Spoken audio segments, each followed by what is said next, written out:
सर्वांना जय जिजाऊ, जय शिवराय, जय शंभूराजे।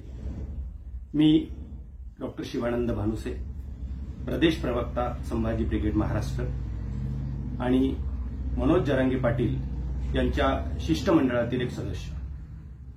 मित्रांनो,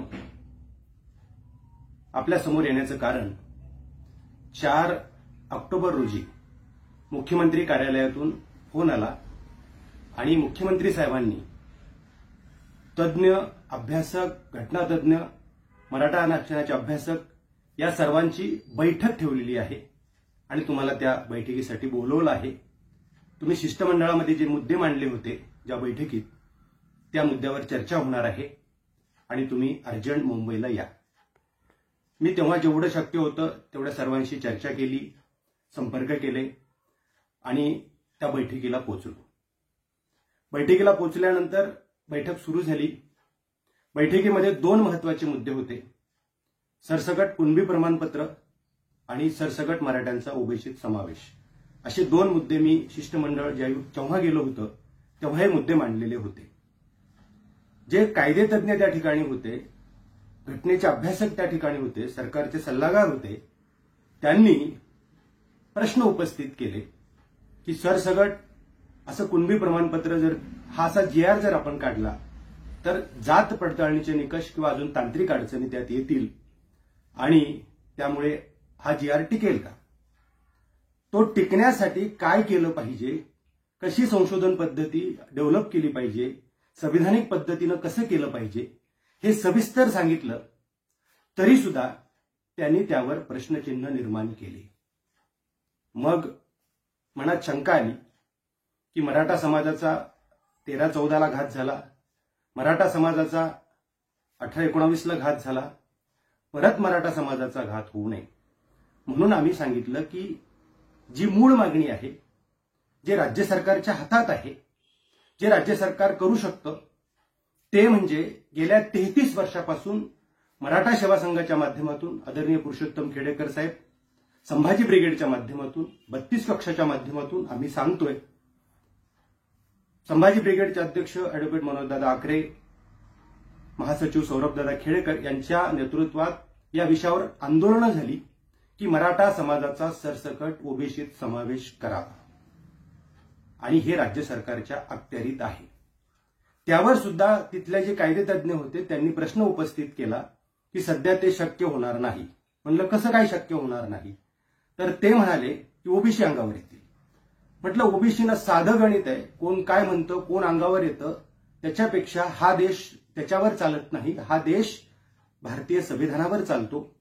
त्यांना साधी टक्केवारी सांगा की एससी एसटीला 100% आरक्षण असतं म्हणजे 20%, ओबीसीला 50% आरक्षण असतं म्हणजे जर ओबीसी महाराष्ट्रात 32% आरक्षण दिलेलं आहे तर याचा अर्थ ओबीसी समाज हा 64% असला पाहिजे, एससी एसटी 20%, त्यानंतर मुस्लिम 18% झाले 102%, 4% ब्राह्मण, 5% इतर धर्मीय हे झाले 111%, मग 30% जो मराठा समाज आहे तो कुठे आहे? तो अर्थात त्या 64 मध्ये अर्थात 54 मध्ये तो आहे असा त्याचा अर्थ आहे। कारण अचानक 94 ला जे आरक्षण वाढवलं गेलं ते 14% होतं, ते अचानक 30% झालं, नंतर 2% गोवारीचं वाढलं गेलं आणि ते 32% झालं।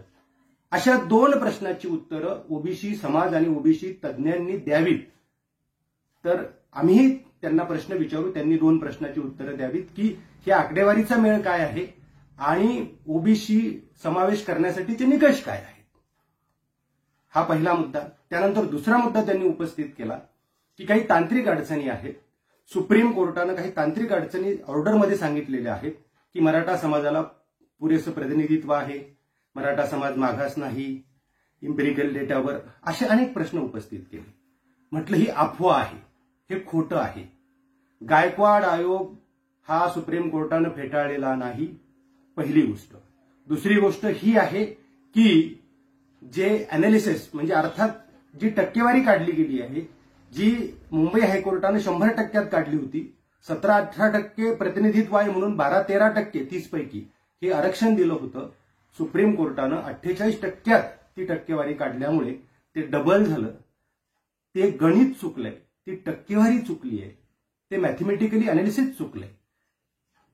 आणि दुसरी गोष्ट अशी आहे की आरक्षण दोन गोष्टीत नाकारलं गेलं की 50% वरचे अधिकार राज्य सरकारला नाहीत आणि दुसरं ही टक्केवारी चुकली म्हणून, नाही तर मागास ठरवण्याचा प्रश्नच नाही. कारण गायकवाड आयोगाचा अहवाल सुप्रीम कोर्टाच्या पटलावर आला नाही, तो ट्रान्सलेट होऊन.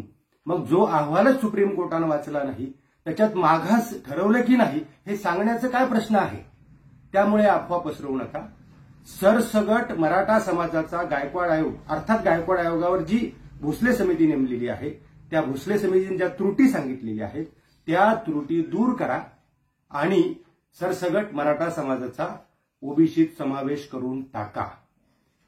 जर कुठल्याही न्यायालयात ते अडकलं, अर्थात 50%च्या आतच, ते जर कुठल्याही न्यायालयात अडकलं तर त्याची 100% जबाबदारी आम्ही घ्यायला तयार आहोत. कारण यापूर्वी सुद्धा आम्ही सांगत होतो की जे नारायण राणे समितीनं आरक्षण दिलं होतं 13-14ला, हे आरक्षण टिकणार नाही. संभाजी ब्रिगेडनं प्रेस घेऊन सांगितलं होतं हे आरक्षण टिकणार नाही. त्यावेळी सगळे आम्हाला दोष देत होते, नावं ठेवत होते, वेड्यात काढत होते. परंतु काय झालं, त्यानंतर फडणवीस सरकारनं जे आरक्षण दिलं ते 50%च्या पुढचं, तेही टिकणार नाही अशी प्रेस घेऊन संभाजीनगरला आम्ही सांगितलं होतं, संभाजी ब्रिगेडनं आम्ही सगळ्यांनीच. त्यावेळी आम्हाला तेव्हा सुद्धा वेड्यात काढल्या गेलं, आम्हाला शिव्या दिल्या लोकांनी. परंतु त्या आरक्षणाचं पुढे काय झालं. तसाच परत एकदा मराठा समाजाचा घात होऊ नये.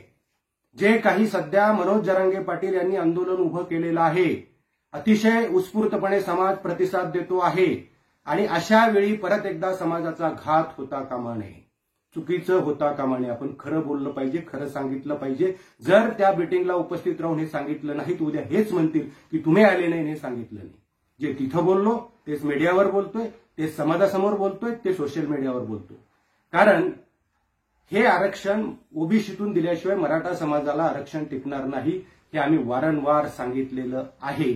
आज मनोज जरांगे पाटलांनी जे आंदोलन उभं केलं त्यांच्या पाठीशी आपण सगळ्यांनी उभं राहिलं पाहिजे आणि ज्या सभा होत आहेत त्या सभेला आपण उपस्थित राहून समर्थन केलं पाहिजे. आता संभाजीनगरला सभा आहे, एक 11 तारखेला गंगापूरला आहे, पूर्ण 13-14 जिल्ह्यात सभा होत आहेत आणि 14 तारखेला मोठी सभा अंतरवाली सराटी या ठिकाणी होत आहे.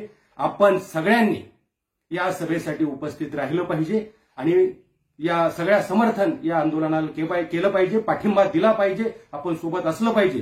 कारण मराठा समाजाचा सरसगट ओबीसीत समावेश करणे हा मराठा समाजाचा संविधानिक घटनात्मक अधिकार आहे आणि त्या पद्धतीनं कालेलकर आयोगापासून, कालेलकर आयोग, खत्री आयोग, बापट आयोग आणि गायकवाड आयोगाने मराठा समाजाला सोशली आणि एज्युकेशनली बॅकवर्ड ठरवलेलं आहे.